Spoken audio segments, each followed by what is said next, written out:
All right, game week 14 is here, and Malia have finally turned things around. New manager bounce, it seems, maybe. 4-1 over Casareño, and yeah, this is Manuel Mosquera. He was hired on Wednesday, and we're now here on Saturday watching them. Look, if Tejas is going to give away a ball at the 6-yard box, then yeah, that's going to be put away. But yeah, up 4-0 and then gave away a consolation goal. Danny Garcia, yeah, putting that one away. Jeez, Crow, he smashed that thing. Yeah, but like, you know, Malia seemed to have a renewed life. Now they're under new management. 3 days in. Okay, there were 2 horrifying mistakes. Honestly, probably 3. The third goal was pretty garbage too. So Malia, I mean, look, you got to take what's given in front of you, but they beat themselves here. Manchon, good goal. All right, and we are playing this game here. This is, let me see here. Bernabé caught a cold in the middle of the week, but he retains a spot. It was only a couple days ago, so I was unsure if he was going to be able to make it or not, but he's retaining his starting spot here. Batanero is coming back from a pulled groin. He might get taken off at halftime, but yeah, he's a star player, so I feel like we'll see how he goes. Pozo and Kundul are going to maintain their midfield at the moment. And Barragan and Cristo. Catala returns to the top of the line. He's back, our boy. And yeah, Rayo is going to be on the bench. The supporters want him to score, and so do I, but yeah, he's just not... Unfortunately, he's just not doing that well. So I just... I feel bad. Like, he's a good striker, too, and he's just, like, Catala is getting it done. I don't know what to tell you. Javier Agapo drops to... is not going to be selected because... also... Tienza is going to go back into the bench. Anibo came back from injury, so he will be on the bench. Pedro Toro will be taking his spot for now. And then that's really it. Pino is still coming back from injury. He's not quite fit still. So, yeah, and that's it. We're going to go with the offensive Gegenpress to try and win this one. So we will see what happens. Segoviana does not have a new head coach. They still have the caretaker. So, you know, that's that. You probably just saw the previous highlights of Malia, who do have a new manager. They just beat the crap out of Casareño, who did not play that well. All right, let's see. Oh, interesting. All right, let's Llorente keep on him. You know what? Let's tackle hard on him. Let's see if we can murder him.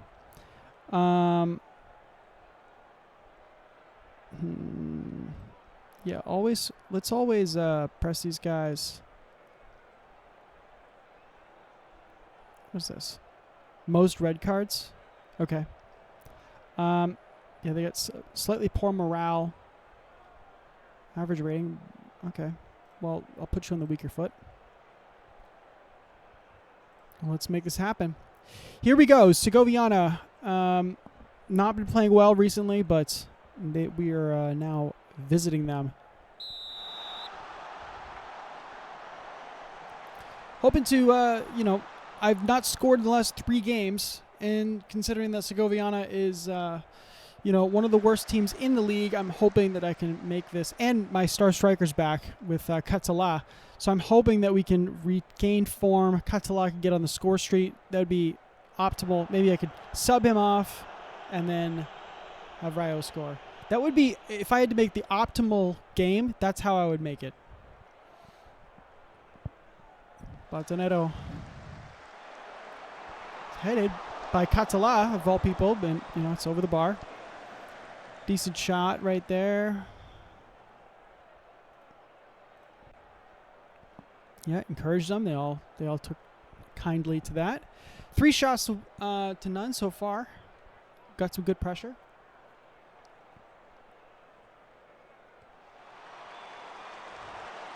Headed away there. Pozo. Pumping it in, and it's headed away. Retain it. Toro! Oh! Pagula was able to fingertip that one away, but Toro smashed that out of nowhere. I will say, as Toro's trying to compete for this spot for Anibo, I'm not 100% sold yet, but I will say is that he's been putting in some good shifts lately, so it's just something to note. Also, Abraham Pozo, I was able to get him on a new contract. I know that this is only a one-season game, but I'd like to at least approach this as if I'm doing it for real. So I got him on a new 2-year contract with a 1-year extension if we get promoted at any time. We get promoted this year or next year. And then we would get a 1-year extension on him. Let's demand more. We've been locking this game down so far, but nothing to show for it.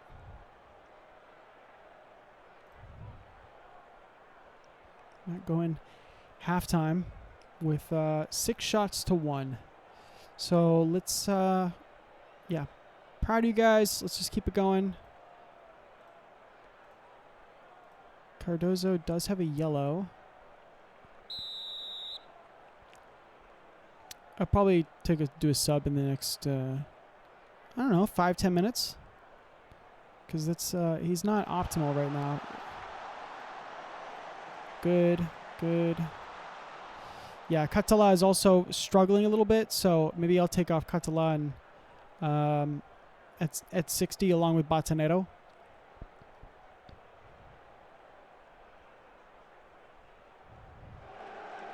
Barragan. Nope.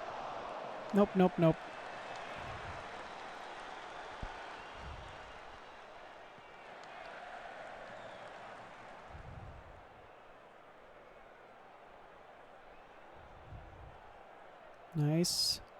Cristo, get there. See if we can get this ball in.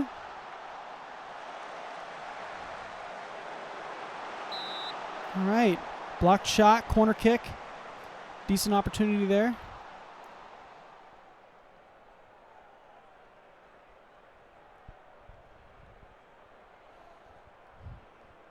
I would love it if Rayo scored in this game. I would absolutely love it. Hey, Bozo. All right. I think it's going to be time. Let's get Yarai in that spot there. Who else? What else? Cristo's not playing that well. I don't know why he's nervous either. He doesn't have good body language, which makes me a little worried. Apprehensive? Why?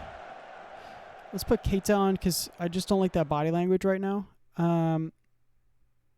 He's right-footed only, so yeah, all right. Let's just keep that. Barragan is left. Perfect. Okay, let's do that for now. Cristo, unfortunately, you're just not doing that. I don't know what your body language is for, so I'm taking you off because of that. All right, good opportunity there, but it's offsides.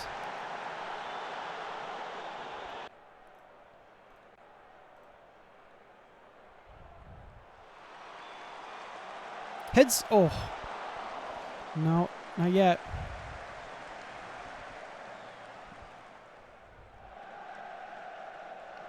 I think Rayo's going to have to come on.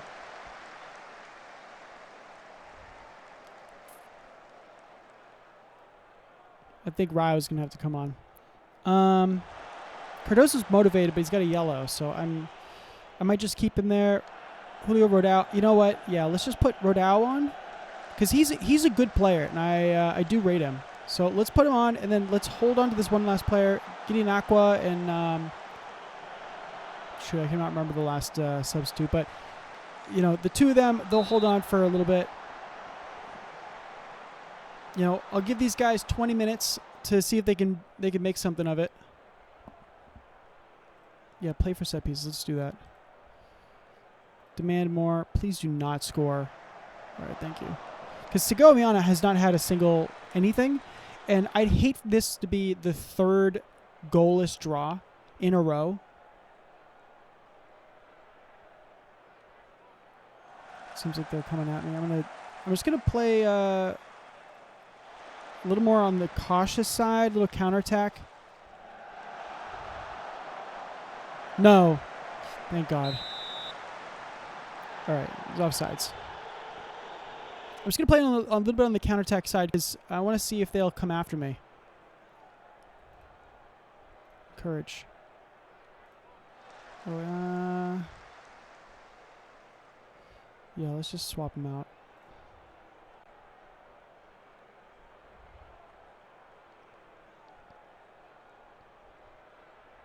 Ball over. Keita. Nice. Madrigal. Just a shot blocked. Nothing else. Okay. This seems like to be the end. This is going to be the third game in a row. That's what this is going to be. Whew. Okay.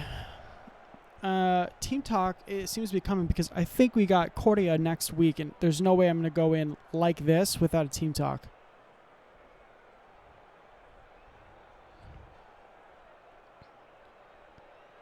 Yeah, they'll take this. They'll take the draw.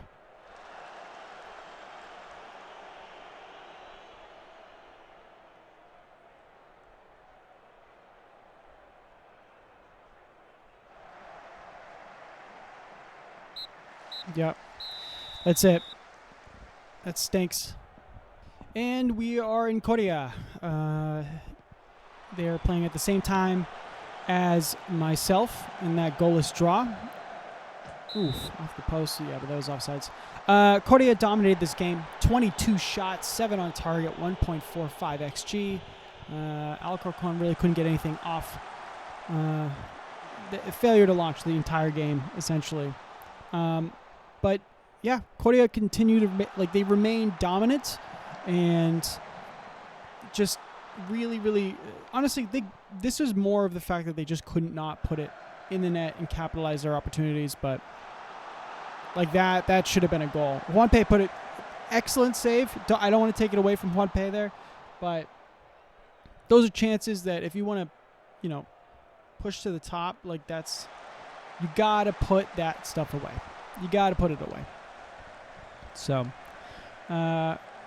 Korea, hats off to them. They were able to bury this team handedly, honestly. I don't want to go through every single highlight. Here's the goal here, but you get the gist. You can see the stats. They were not really threatened at any point in the game.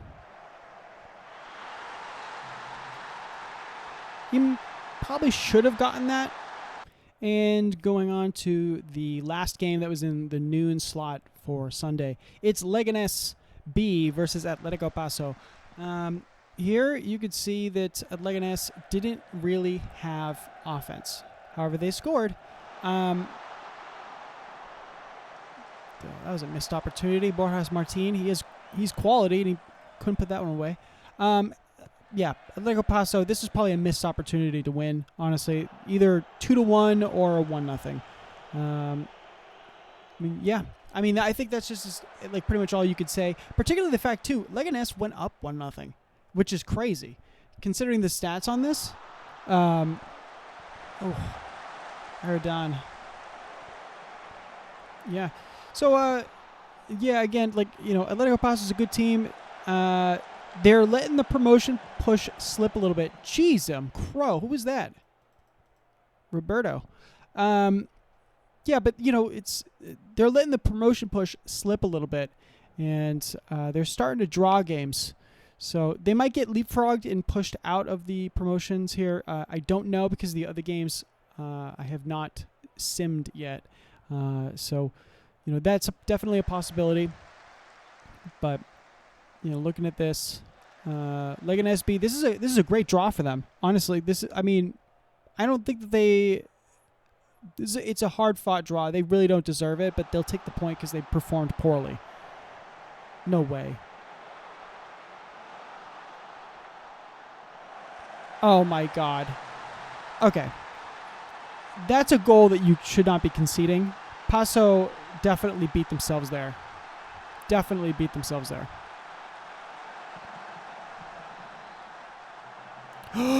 No! All right. And the 7 o'clock kickoff spots, we got Diocesano drawing Navalcarnero, and this is the slow drip. I was taking a look at this after this result. I was kind of surprised. And Diocesano, 7 games without a loss. They've only conceded 2 goals, and they got 2 wins and 5 draws.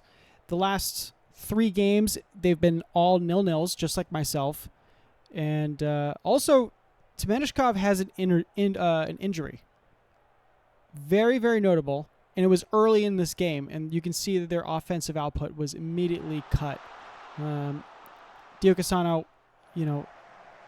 they like their possession game, but they shared it 50-50, but had a much better output. So, interesting. Diocesano just chipping away, getting a point after point every game here. And, Navalcarnero is falling away at the moment. They're definitely struggling. So it's interesting seeing that. Oh my word. Yeah, but it's interesting because, I would have written this team off right now. But here's the thing. They're not winning. They're just getting draws and scraping them in ugly 0-0s. So they're out of the relegation zone, right? We saw that last week, but they don't make me confident because they're not turning these into victories, and they're not ascending up the table. They're only like a point or 2 above the relegation zone, so they're really not. Oh my God! Now this was tipped by me last episode to be the game of the week, and it seemed to be just complete deadlock. 0-0 between Don Benito and Estepona. Fairly even affair. I would say roughly the same amount of shots. And the XG ultimately is negligible. Maybe one good opportunity. So, these are 2 good teams. They're top teams. Don Benito is to be feared. Estepona is to be feared, and these are, like, in my estimation so far, Coria, Estepona, and Don Benito are the teams that I would be worried about. Just when you watch them, you can see that they're just able to put moves together a little bit cleaner. Just as even up to this point so far, they're the most consistent teams, with their victories, their performances. I haven't seen them buckle. Like Navalcarnero buckled, Villeneuve's buckled. I don't see that. When it comes to these are high-profile games. Don Benito and Estepona. These teams have taken on Coria already. They're high-profile games against higher-level talent in the league, and they're not buckling. They're not. Villeneuve's had that, like, their fever break when they took on Estepona, and they got absolutely run out of the house. So this tells me that in these kind of games, when you have another formidable opponent and you're not getting beat, that they're the real deal. These are teams that you're going to see towards the end of the year, or the end of the season, and they're going to be up there. There's only one automatic promotion spot. There's 4 playoff spots. So, we'll see what happens here. But I wouldn't be surprised Don Benito and Estepona find themselves there. All right, next game in the 7 o'clock hour. Sequemos and Villeneuve's. Sequemos, they're playing with a caretaker manager, I believe. I'm not sure if I got into that. I don't know if that's new news or not. It might be. They have a caretaker manager. It might be. It might happen. It might have happened in the middle of the week. Might have gotten sacked at the end of last game. But yeah, they're playing with a new formation as well. They're 5 in the back. It's like a 5-3-2 or something like that. Is that right? 5-3-2. Yeah. But yeah, they got beat. Vinovens able to at least win now after their, I think, 5-game winless run. Not the sexiest game, I don't think, but necessary for Vinovens' standpoint just to get, victor on the score sheet and a win. I think that's the most important thing for them. They've been they were beaten by some of the bigger teams, and they were starting to draw against some of the bad teams. So ultimately, it might have been better, but I doubt it. I think this is about right. Their XG wasn't even that good, all things considered. Is this a good clearance? Okay. Their XG just wasn't even that good, comparative to Sequemos. That's a great save right there. Ubis, wow, should put it in any direction beyond the keeper. I mean, wingspan, just absolutely able to fingertip that one away. So ultimately, this is a good win for Vinovens. Something to build on. They're able to correct their errors and their issues. I want to see what this goal looks like here. All right, able to put it down. Sierra. Yeah, little 1-2 and clean finish. There we go. Now, on to Adarve and Guara. This is nothing short of Adarve not winning. They should have won. You look at the XG here, 2.11 to 0.39. This should not be a draw. 16 shots to 4, 6 on target to 1. This is not a game that should be 1-1. They got FM'd here. Look at that. That's a good finish. That's a good chance and a good finish. I'm not going to take that away from Czechia. But just realize that's the only shot on target they ever had. Adarve got absolutely screwed here. Also, Guille Thompson and Dandy Cuevas both injured. 1-1 for each. Oh! Is that offsides? No, that's the goal. But, yeah. Adarve got screwed. They should have won. And this is the last game of the game week. Atleti at home to Cerdanyola. Close game. Both having 9 shots, 5-4 on target. That's a good goal by Garros. Cerdanyola had the better of the XG. This is rare stuff. They were not able to. They're not able to win, but I'll tell you right now, this was a close game, very close game, and Atleti were able to pick away 3 points, but that's a unlucky deflection. Who was that? Bruno Perrone. So, Cerdanyola, it gets worse for them. Obviously, they're in desperate need of points at the moment. They're very, very far behind. So this is going to be useless for them. But, just looking at these stats here, this was close. All right. We're at the end of game week 14. Cordia are now at the top and Estepona in second. Just a point behind. I'm a point behind them. And Dominito is behind, and Atleti are now a point behind me in 4th and 5th place. Vinovens was able to win. However, they are just locked out of the playoff places in 6th. Adarve, unfortunately, with their draw, means that they are able to. They're in 7th now, and Atletico Paso's now starting to lose pace. Starting to lose pace is probably the way to think about it now. So they're at 22 points. Navaconero, they're 9th. Whatever. They drew against Diocesano in another boring draw. There's 3 0-0s in this game, 2 1-0s in this game. Just thinking about that, it's not the most lively game for our game week of the year, but that's okay. And Malia was able to. This was the game of the week for Malia blowing out Casareño. That was new manager, new ideas, just absolutely hammered them. And then down here, you still have this little grouping of teams that are just not quite safe. Leganés beat, they're 4 points, so they have a bit of a cushion to stay alive here.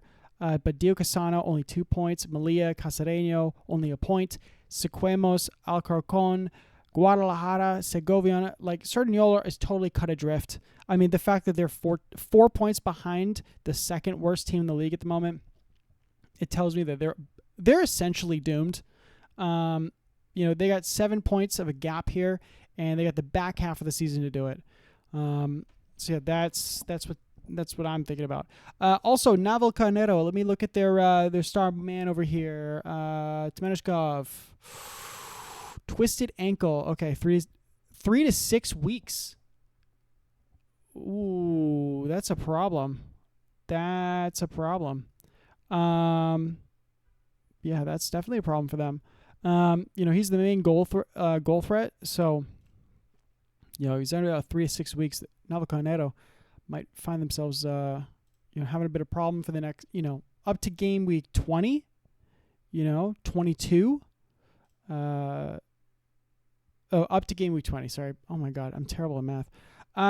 So this is definitely forming. Definitely like a interesting table here that I'm trying to put down. Also. Hold on here. Do we have any news for the head coaches? No, everybody's still caretaker. Oh, yeah. I brought this up. Sequemos fired their guy, Sergio Campos Simon. That was after the 3-0 loss to Estepona. And then also, I think it's unsurprising, Casareño bagged their Julio Cobos because they just got drilled by Malia. And everybody's poor league position, I think it's understandable. You just look at the fact that basically everybody down here is just not doing that great. Alcorcón is the only team that's around them that has not bagged their manager yet. And Malia is the first to replace theirs. And to be honest, they're the sexiest job that's down there, that's available at this level right now. So I'm not surprised that they were the first to recruit and bring on a guy. It's better to do it now than later. Get a guy in earlier than later. In the search, because everybody fired around the same time. So it's better to just turn them around as quickly as possible and not leave that position vacant. Diocesano, did they still? They haven't bagged their manager yet. Have they? No. Okay. Casareño, have they been linked with anybody? Sevilla. He's a player, a person, not the team. Yeah. Okay. I'll let you know in the next episode. I don't think there's anybody else, but yeah, that's it. That's it for now. We are at the end of November. Let's go look at the next matches here. Just a little preview into this. Alcorcón B and Atleti B. A team that's Atleti is now pushing for promotion spots, and they're visiting a team who's is not that good. So, that's the one to look out for to see. It's basically kind of you're kind of looking at which one is more realistic. Is Alcorcón realistically going to get out of the relegation zone, or is Atletico Madrid more realistically to push further with their promotion push? Guadalajara and Segoviana. That's a good game. That's a good game. This is desperate measures down here. 16th versus 17th. I love that. Navalcarnero and Leganés, your typical just middle of the pack game. That's I think we'll just learn more about how are they mid-table? Are they going to drop? You never know, because Navalcarnero's been just a little bit off the pace lately. Just in these last few, they're just not winning games, and they're not. they're just drawing or losing now. And now Vincennes and Adarve. This is another really good one. This is, you got 6th and 7th. So both teams need to win if they want to continue their pace for promotion push. So this is interesting. Vincennes coming off that win. Adarve having some pretty good form recently. So, Vincennes coming off that win, at least to stop the bleeding for the last 5. So, we'll see what trends continue. Does Adarve, continue a great undefeated run, or Vincennes actually able to turn it around, defeat a difficult opponent? They have a star striker still. Victor, he's still running amok. How many? 16 goals. He's so clear above everybody else. It's insane. Atletico Paso at home to Dio Casano. Oh, yes, that's right. The old, boring team. Atletico Paso in a bad way at the moment. Dio Casano could pick up points here. That's just a hot take because they've just been unbeatable. And Atletico Paso have been a little lackluster recently, the last 2 games here. We'll see. I mean, Paso's a good team, though. So, they're at home. Estepona. Oh, okay. You know what? I think this might be the marquee matchup here. Estepona at home to Melilla. The reason why is Melilla's got that new manager, and I have a feeling that they're going to be difficult to beat, and I think Estepona's going to have a rough time. That's my hot take. I don't have any evidence to support that beyond the fact that Melilla just trounced Casareño. I know Casareño is also not doing that well either. They're hosting Don Benito, which is going to be difficult. Don Benito is hard to beat. They don't usually lose. Look at Atletico Paso away and Vincennes away. And Vincennes, this is a derby game. I don't think I said it like that, but I was looking. Don Benito, if you go to the overview and the profile, Vincennes is fierce rivals, and then same thing for Vincennes. So they're actually both from the same region or area, right next to each other. So yeah.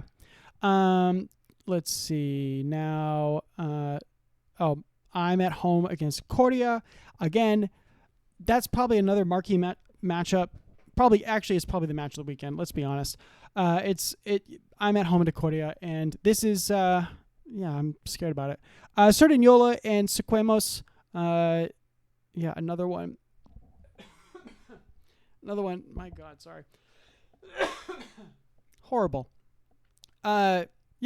This is another one that's basement battle. See how it turns out. And they have the home field advantage for Cerdanyola, so maybe Sequemos not able to pull it out. Maybe they can. I don't know. But I'll see you in the next one. And, again, hope you're enjoying it. I'm enjoying it. And, we'll see how this little season is peeling out now,